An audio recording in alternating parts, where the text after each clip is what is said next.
Welcome to the Jazz Piano School podcast, where we have one mission, that is to help as many interested people around the world learn and improve at jazz piano by providing structured and organized jazz piano education. I'm your host, as always, Brendan Lowe, and thank you so much for joining me on today's episode number 105. I'm going to be going over what to do with slow swing. A lot of times we play medium and fast tunes, and the tempo kind of holds the excitement for us no matter what we play. But when we play those slow swing tunes, there's so much space, right, that we start to feel a little anxiety, and we literally don't know what to do to fill all that space. So I'm going to help you out with that today. Our lab launch is going to be coming up soon. We have so many new things coming. It's just amazing. I'm really, really excited. For more information on that and to get on the waiting list, you go to jazzpianoschool.com/lab launch. Now, in this lab launch, there's going to be small upgrade formulas where you can instantly upgrade specific areas of your playing. We're also going to do a monthly artist profile where we highlight a certain section of an artist off a recording or something like that and analyze it and give you the transcriptions and kind of do a voiceover talking about what is actually happening there, so you guys can start to learn some things from those artists and implement them into your playing. That's going to be in the lab. And our gig analysis is going to be there as well, which is going to be filmed gigs from myself and my staff in New York City, some gigs that they have as well, analyzing what we're doing on the gigs, what was going on, rhythm section. It's going to be a lot of fun. So that's going to be the lab. There's obviously more features that are going to be incorporated in the lab as well. So I'm really excited. That's going to be launching in 2 weeks, I believe, the week of November 13th. So had to get that all out there, and I did. So with that being said, let's dive right into this episode. So again, in this episode, I'm going to be going over slow swing techniques, right? So when we play something fast, right, or medium, right, a lot of times we have a tendency, and it feels like the time is doing the work for us. It's going by. We don't have to worry about that, like filling the space. Like even if we don't play something, it's going by. You know, there's not much. That volume there was a little bit low. There's not much that we need to do. Like if we don't play anything, it's still going to be swinging, right? It's still going, right? So it doesn't really matter. But if we take that what I just played there and we slow it down to 1 and 2 and 3 and 4 and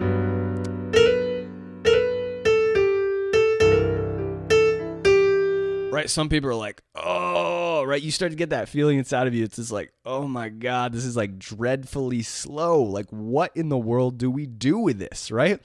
Well, here we go. I'm going to show you a lot of great tips. And I wrote down 7 different things in my notes, but there's going to be a lot of different things scattered, some nuggets scattered within these 7 tips as well that you can definitely use. So Tenderly, I'm going to use the tune Tenderly. Now, this can be done as a ballad or a very slow swing. A lot of times you'll hear that, right? Kind of that slow kind of tempo. Great recordings, Oscar Peterson doing this. I think that was at Carnegie, and that's an amazing tune to check out. Tenderly, he does very slow, but it's so swingy. It's amazing. Now, the number one thing I want to tell you up front is that with the slow swing tunes, you have to learn, okay, that feeling of anxiety that you get when you go to play it, right? When you feel it's so slow, you have to learn to enjoy it, okay? You have to learn to enjoy the notes you play and enjoy the music you're making. Now, how do we do that, Brendan? Well, I can't just be like, well, just be happy, right? Just enjoy the music. Like that doesn't really make sense. But one of the things that my old teacher, Eric Reed, told me when I was in New York is that you want to listen to the notes. Like when you play a note, whatever note, listen to it ring, listen to it vibrate, right? The strings. Okay, I'm playing on a keyboard now, so it's not really vibration, but you're listening to the sound, okay? And you're listening to it diminish. And the act of involving yourself in that is going to get you deeper into the sound and connect you to the music, right? So when I play this one note, if we just sit here and listen to it, there is a connection happening because I'm in the act of listening to that note and enjoying it still. rather than just playing the note and then my mind starts to wander like, oh, what's the next note I'm going to play? Like, I need to fill more space. And then it starts talking to you, right? Your mind actually starts kind of saying the second dialogue in your head while you're playing. You're like, no, stop, come on, you know, and then it starts getting all crazy. So when you play certain notes, you want to listen to them, like listen to the sound of that note. And that's going to help you actually enjoy the music more and enjoy the swing, right? You should be able to just enjoy the slow swing feeling of that kind of slow tempo, okay? So I don't really even need to play much. I'm going to start my track here in a second. I really don't even need to play much. I can just enjoy playing a couple notes, and I actually enjoy listening to the rhythm section. Especially, I mean, solo piano is a different beast altogether, but if you're playing with a rhythm section, you can just listen to the bass, listen to the drums, enjoy what they're playing, right? Use your ears and to listen to what they're playing, and that will help you relieve some of the stress that you feel when trying to add things or play more, or feel like you need to kind of do something. Let me tell you something. You can feel okay doing nothing.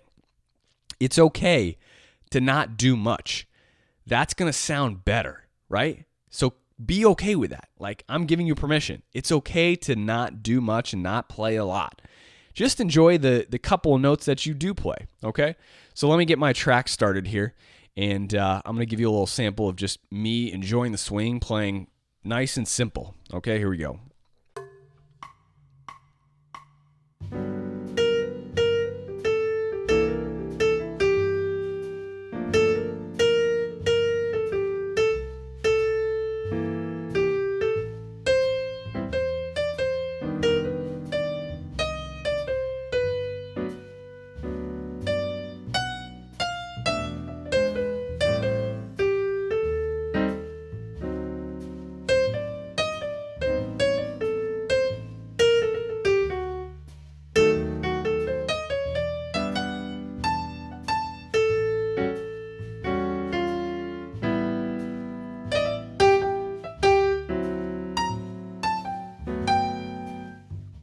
All right, so did you see, in that one, I mean, I did throw in a couple little things, but just keeping it nice and simple, you really don't have to do much, right? I'm just enjoying it. I'm just going through the motions, listening to the rhythm section on the track, kind of enjoying just the tempo, the swing, the groove, right? You really want to just kind of connect yourself, with the groove. Just let yourself sink in. You don't really need to do much. And now, obviously, there's a couple things in my playing that I'm doing that's kind of helping.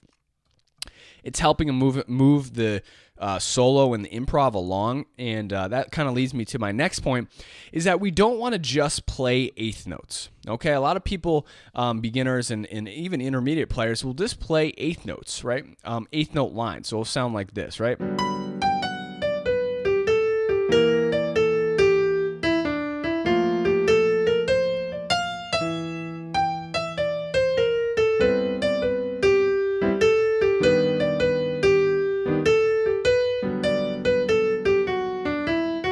Now, obviously, by the end of that, right, you're just like, oh, okay, right, that doesn't really sound good, And why doesn't it sound good? It's because we need textures, we need feeling, we need our own rhythmic expression in the tune. Okay, so we don't want to just play eighth notes. We want to leave space. We want to add textures. We want to add our own expression. So, as we're playing.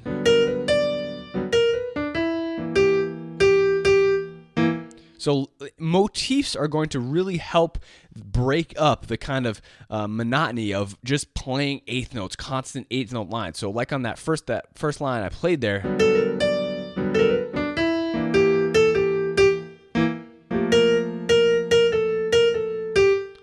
So when you create melodic and rhythmic motifs that kind of are catchy to the ear rather than just playing strings of eighth notes up and down, that's what's really going to build and develop your your solo, right?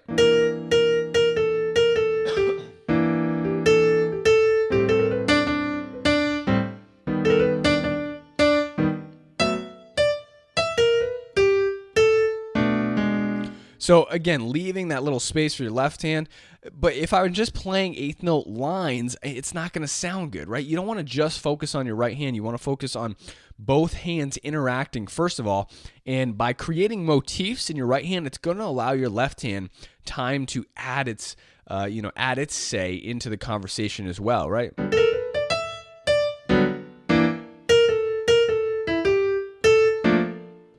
And we'll get to that a little bit later as well.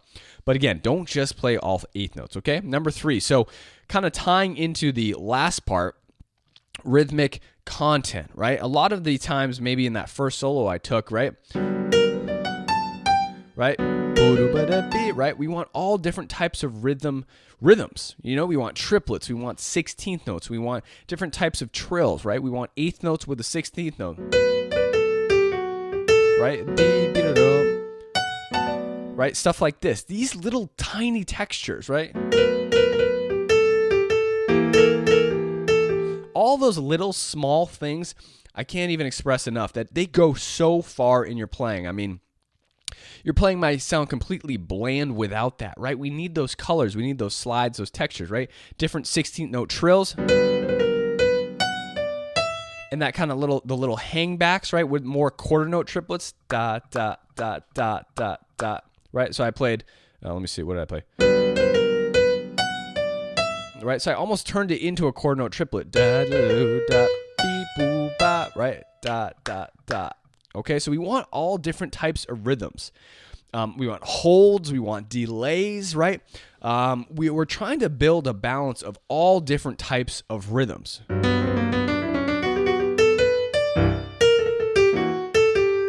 I wouldn't recommend doing that necessarily right off the bat, but I'm just saying, you want 30-second notes, especially at this, at this slow, right? We can add that in.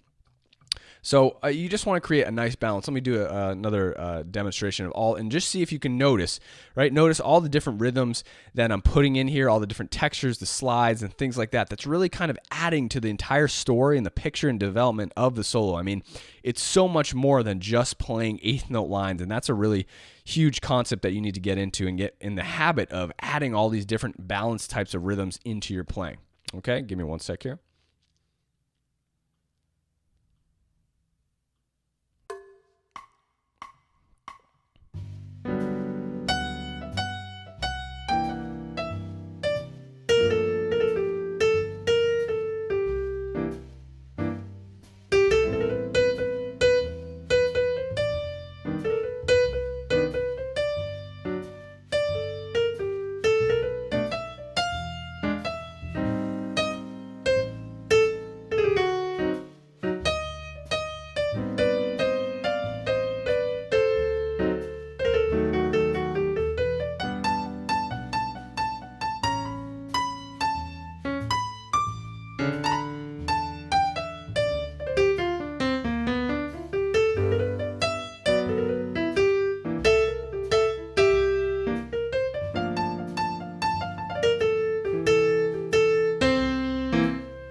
All right, so did you notice all the different types of rhythms I was using, right? Different rolls, slides, movements, right? Hangs, kind of triplets, eighth note triplets, 16th note triplets. All different types of triplets, 16 notes, eighth notes, right? Textures, motifs. There's so many different things. Like, you just want to get a balance of all these different types of rhythms going into your solo in order to spice things up, right? We want to spice things up and just make it balanced, because just hearing eighth notes, it's like watching paint dry. It's really boring. So that could be a reason, you're just not, again, for slow swing stuff. And again, we don't need to at faster tempos, right?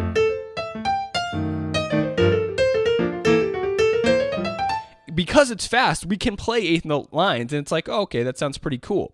I mean, obviously, when you get more advanced, you don't want to just play strings of eighth notes because it's still boring. But at the same time, because it's faster, it's less boring, right? So that's number 3. Create balanced rhythms into into your solo and different thing like that. Now, 4, okay, is reharms. At this slow tempo, we have a chance to do a lot of different types of reharms, okay? So, for example, in the first 4 measures, we have the G major 7 going to C7. And again, usually a lot of people will add the sharp 11 into that C7, right? Because it's in the melody, right? And then, we just have a 2-5. So 1, 2, 3, 4, 1, 2, 3.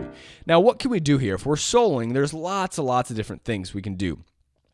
And if you've gone through different reharms through the podcast, you'll know a couple of them. Obviously, we got our tritones, we got our relative 2 minor, we got our secondary dominants, we got our sus chords, and we got our combos and mix and match of all of those. So just to give you a little taste of that, right?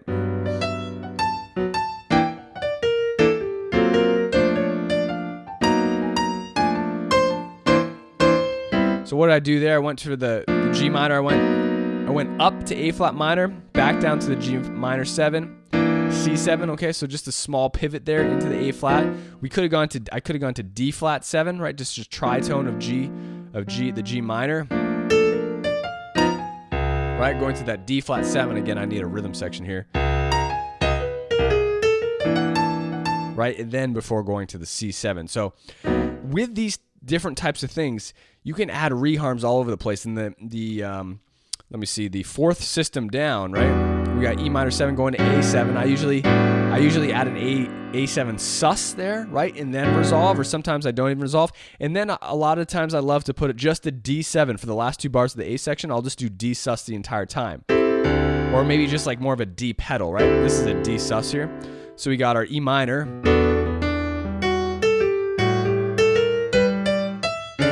And then I'll just do D sus here, right?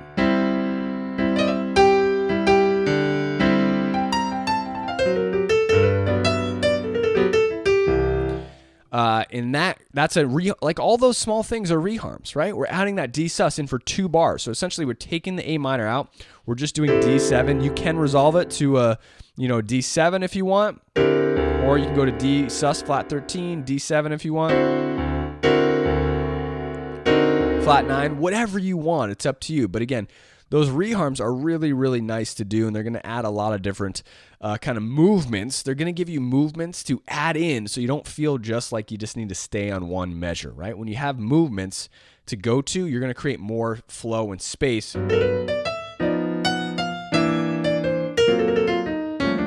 again, that allows for you to actually play over those movements. G major, D flat 7, right? C7, A flat 7, G minor, C sus. You can go to your A flat diminished before the A minor, right? Okay, so a lot of different types of movements. I'm not going to go over all the reharm movements, but again, just the act of adding your reharms into slow swing tunes is going to help you kind of move and flow and add movement into the slow swing. Okay, now the next one, number 5, is going to be flow over the time. This is a fun thing to do because in slow swing ballads, like a lot of people picture that they just need to play in the pocket, right? If your tempo's here 1, 2, 3, 4, then you need to play 1 and 2 and 3 and 4 and 1 and 2 and 3 and 4. Right? You just need to play in the pocket. You don't have to. Okay? You can play over top of the rhythm section. And again, this is more for rhythm section purposes, right? If you have a rhythm section with you, but you can really add more of a flow. I mean, you can do this if you're good at stride, right? You can keep your stride thing going. And then this is your tempo here, right? You don't need anything else more than this. This will keep your tempo. This is like your rhythm section. So if I were to play tenderly and I was just playing stride like this, right? Sorry. That's keeping my tempo, okay? Now the flow over top is your right hand. It doesn't have to be in the pocket. You can play groups of 5, you can play groups of 6, groups of 7, groups of 8. It doesn't matter. You don't even need to conceptually think about it, right? I can just play.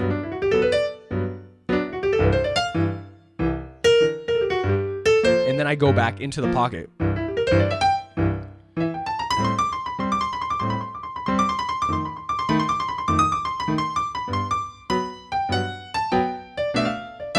Right? And then eventually you see how I'm morphing out of time and then back into the pocket, right? You can really hear that change. Let me give you a little bit more of that so you can keep hearing that.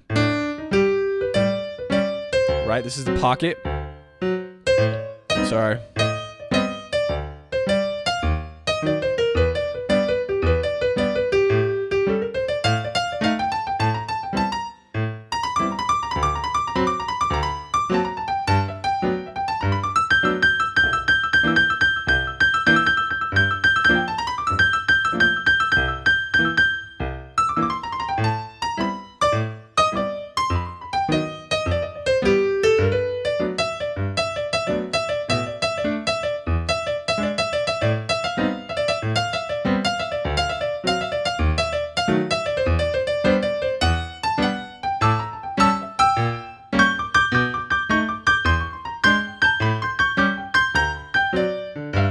Right?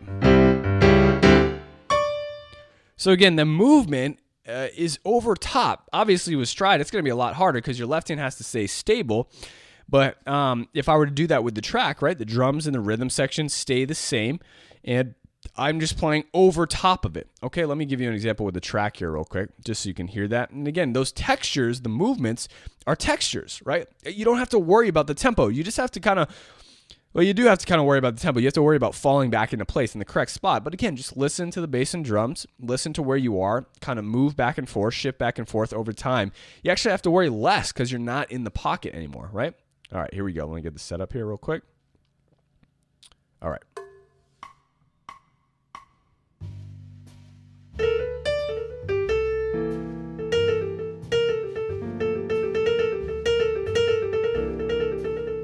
Right, I'm not playing any time. And then I go into time.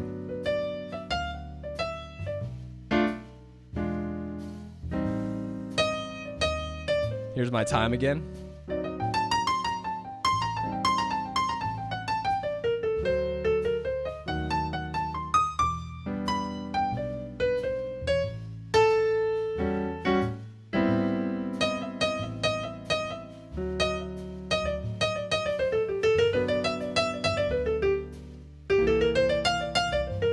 Right? Just out of time.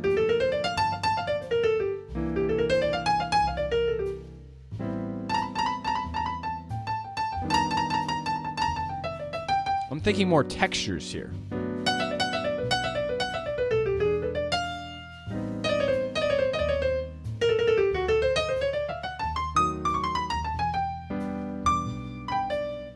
Back in time.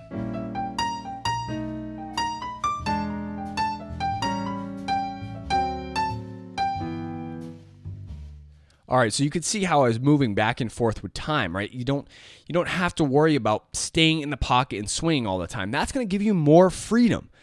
You're not going to feel as much anxiety about staying in the pocket all the time because you're going to feel the freedom to just move around. Just move around on the piano. Have a blast. You know, don't feel like you just need to play da, but da, but da, but da. You can play whatever you want. Express yourself, right? Express your passion for the music. This is a great time to do that, and also gives you a chance to kind of use some different rhythms, not just play the slow swing eighth notes, right? They're going to get kind of bland. You get a chance to kind of break out of the box and actually start to do things that are going to sound, great, sound like exciting, okay? So that's number 5. Number 6 are going to be textures. Now, I've talked about this a lot. I'm going to give you a couple textures here that I like to use. And when I talk about textures, it's more like different setups, like different atmospheres, okay? So one of the things that we have, I love using octaves in the slow swing with or without my left hand. So if my left hand just plays a chord, we can shake it, right?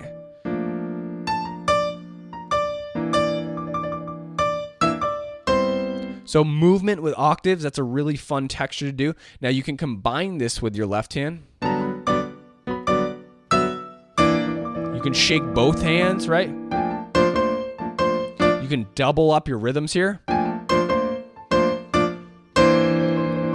Sometimes I won't shake. You see my right hand shaking back and forth. I'll shake with both hands. So it'll be right, left, right,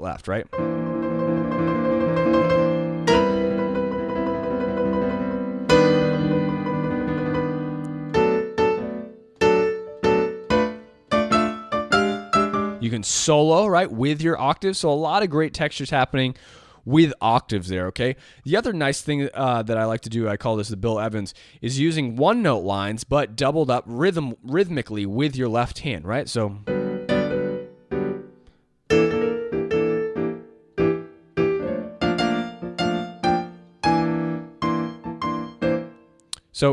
all you're doing is you're taking whatever you're improvising with in your right hand, you're doubling the rhythm content with your left hand chord, whatever chord it is. So that's it. Whatever rhythm you're playing in right hand, your left hand's doubling it with a comp. Okay, right?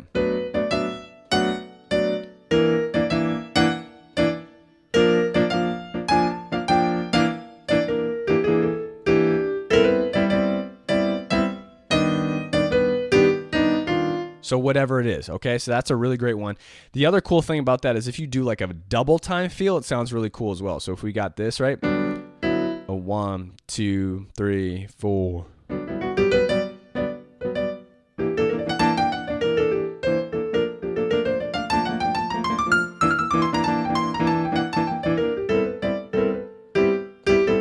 then we can go back into our regular tempo.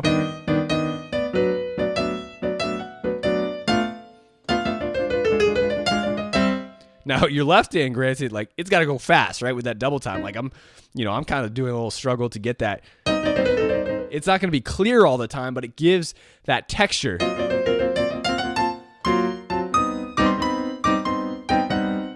And then whenever you want, you go back into the pocket. You take away the double time.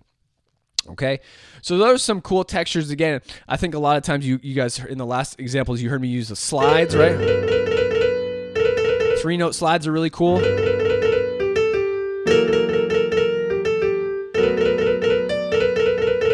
Right? Stuff like that. Okay, dyads. Stuff like this, right? Now, what notes do you play exactly? That's for another time. But again, look for different types of the blues scale you combine. You can combine thirds. Up and down your mode, whatever mode you're in. Those are really nice textures to use as well. Okay, a lot of that stuff is really going to add to the slow swing, creating excitement, not being bored, not feeling like you need to kind of do stuff. These are really going to give nice textures for the slow swing, all right? So the last one before I get out of here is number 7 is playing the left hand, really using left hand with confidence and movement. So like I kind of mentioned before, when you start to create motifs with your right hand, it's going to open up a lot of doors and opportunities for your left hand to add its say, okay? So if I play something like this.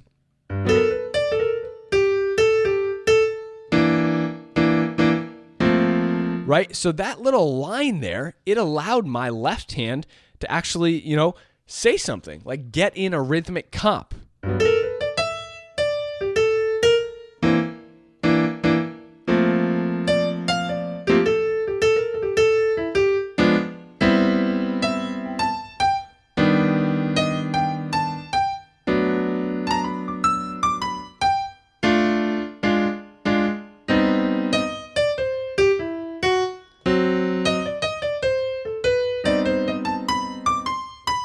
Right? So you're creating motifs. By creating solid rhythmic motifs in your right hand. By motifs, I mean, again, short little phrases that aren't just random strings of notes, right? You're creating melodic lines, right? Bru-ba-dee-da, ba, ba, beep-be-dee-da, boo-da, da, da, da, da. And with that strong left hand there, it's like you're having a dual conversation. And again, for swing, right? When you got your rhythm section swinging hard behind you, this is going to sound fantastic, right? You got your left hand bam, bam, like really strong in your left hand while your right hand's just swinging away, right? So let's put the player on here so you can hear with the track behind me. I'll give you another small example of that. Okay, here we go.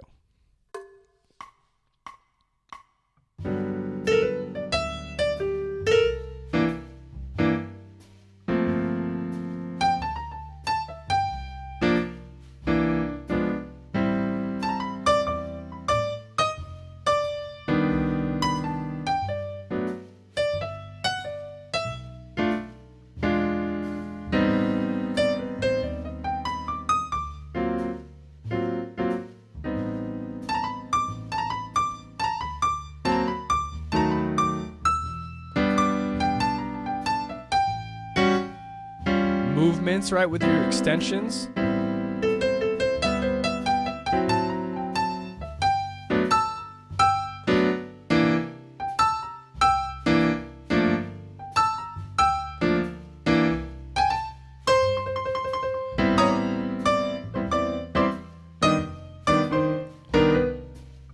Now, as you can see, that led to other things, right? It led to other textures that I want to use. You know, the leaving the space, the motifs, it led to me going into other textures, right? Kind of moving into my dual texture. And by doing that, you're going to find that out. You're going to find it leads to development, to building, right? So you can start to use the shakes there. Like I was starting to get into it, right? I went in.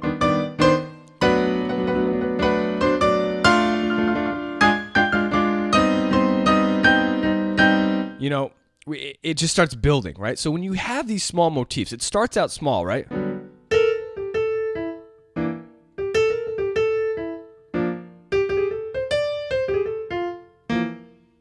It's just small and it grows, right? It's like a small ball, right? Small ball of energy that when you really focus your textures, your playing, your rhythmic conversation with both hands, it's going to start to grow into other textures. This is how you can develop your solos. Like this is a key to development in your improvisation, right? We don't want to just picture our improvisation as just playing eighth note lines, right?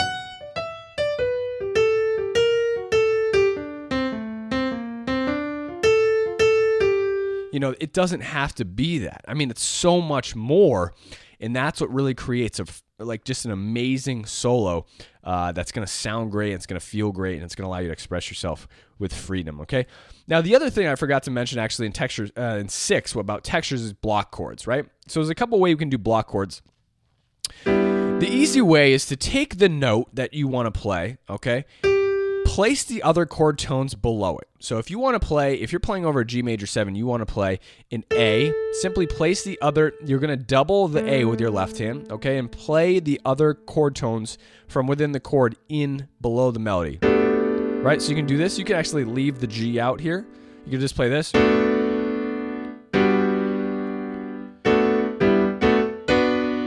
You know, that's the simplest way to do it, okay? Now, there's other movements and types of way. Block chords, you know, are, again, a whole beast in general. I mean, we can take types of 6 chords. Like this is more of a Barry Harris type of strategy. Use diminished chords in between, right? So we're getting stuff like this. So I'm not going to get into all of that, but again, that's types of block chords. But for now, I would stay away from that. I mean, we're just trying to implement simple block chords. But again, if you want to play a D, for example, over the C7, you take the D, fill in your other chord tones. You can leave the root out, especially if you're playing with a rhythm section. You're going to double the D with your left hand. This is what you're going to get. So let's say I had a G and I was playing this, right? I'm playing a 6th chord here. Again, you can substitute the 6th for the 7th, or I could just play the 7th as well.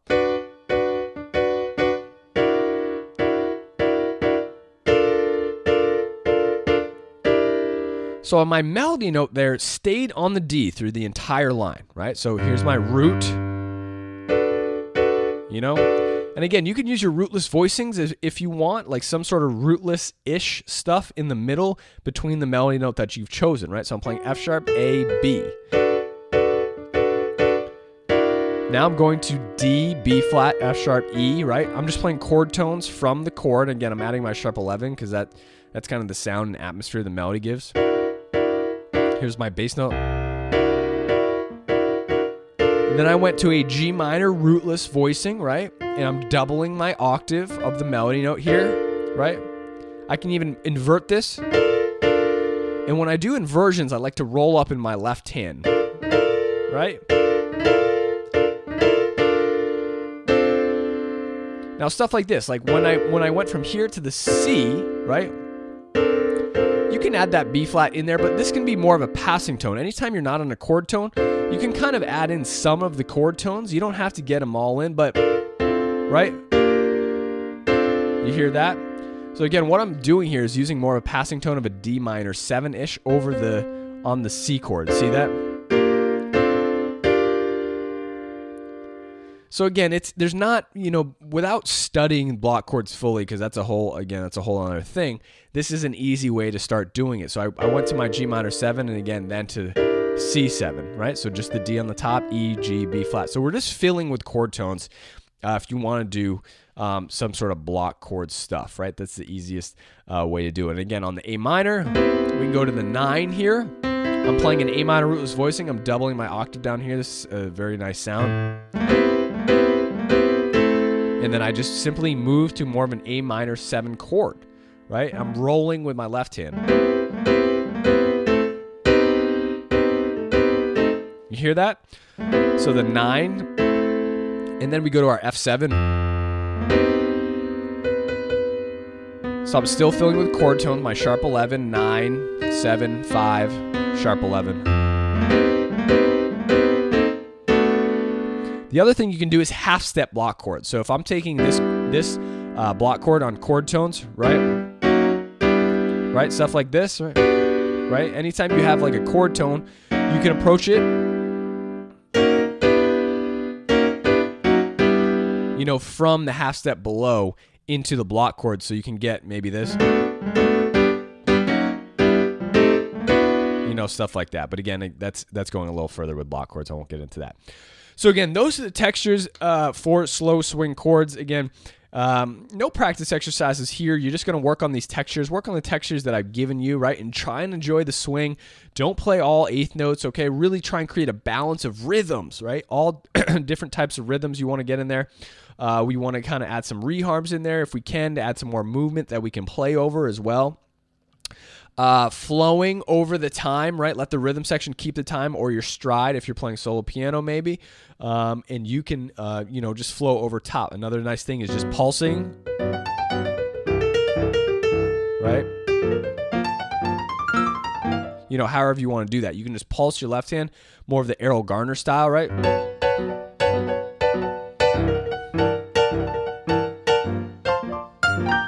You know, stuff like that, okay?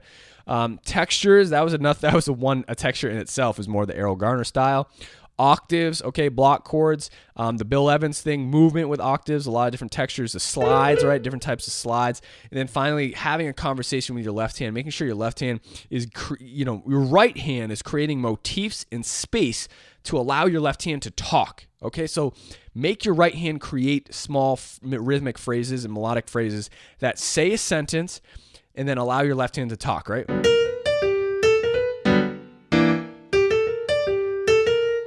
Right? However you want to do it, but be purposeful and conscious of that. That way your left hand can get in something to say. Otherwise, your right hand is just talking the entire time, okay?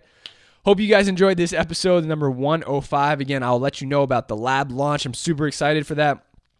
Anyone who's not currently a member with us, this is going to be a great, fantastic opportunity to get involved with JPS, because the lab is going to be, you know, just very easy. It's going to be an easy thing where you can really digest and improve really, really quickly and fast and efficiently through our structured and organized jazz piano education. And then for all of you who want, obviously, the main curriculum, which is more of a structured, long journey, okay? I'm actually going to be changing the title and the name of that to our journey, our freedom journey product, because it's more of a curriculum. It's going to create freedom in your playing, but again, it's more of a curriculum. So it's structured, it's sequential. There's 48 lessons, over 600 videos, right? It's just it's a process. It's a journey for sure. But the lab is going to be small, easy upgrade formulas that you can instantly kind of add into your playing and start to improve different areas that you want. Not all of you guys want this huge freedom, this huge journey, right? This huge curriculum, which I've noticed. I built that first, but a lot of you guys want just kind of small upgrades, maybe to the blues, maybe to your bebop, maybe to fourth chords. Maybe you just want McCoy stuff, right?